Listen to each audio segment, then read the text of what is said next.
Goeiedag, ek groet jou in die kosbare naam van Jesus Christus.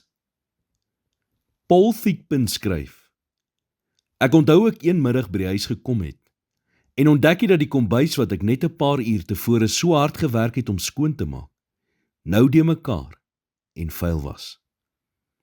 My jong dogtertjie was klaarblyklik besig om te kook en die bestanddele was saam met die vuil bakke en eetgerei oor die toonbank en vloer gestrooi.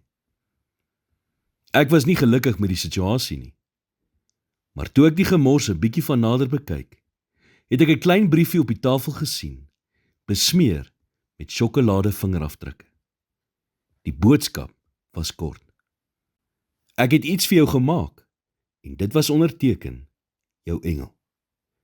Te midde van al die wanorde en ten spyte van my irritasie, het vreugde skielik in my hart opgekom. My aandag is skielik van die probleem na die dogtertjie wat ek liefgehad het, herlei.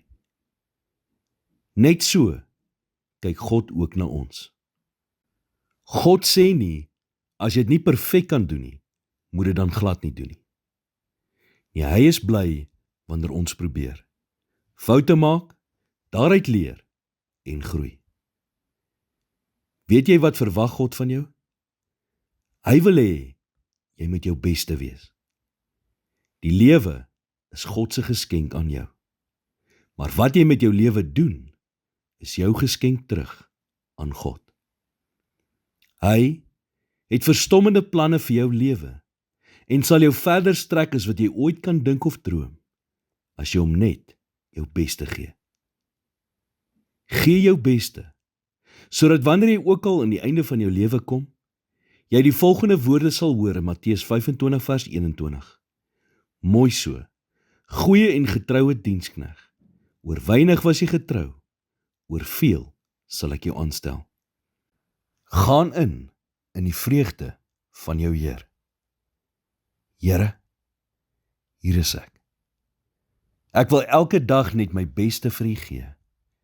Neem my familie, my huwelik, my huis, my kinders en alles wat ek is. Ek hou niks terug nie, want U het niks teruggehou nie. Maar die seën gegee sodat ek 'n oorvloedige lewe kon lei. Ek lê al my drome, gawes en geleenthede vandag voor U neer. Vul my met U krag en salwing om hierdie wêreld op 'n buitengewone manier te beïnvloed. In Jesus naam bid ek dit. Amen.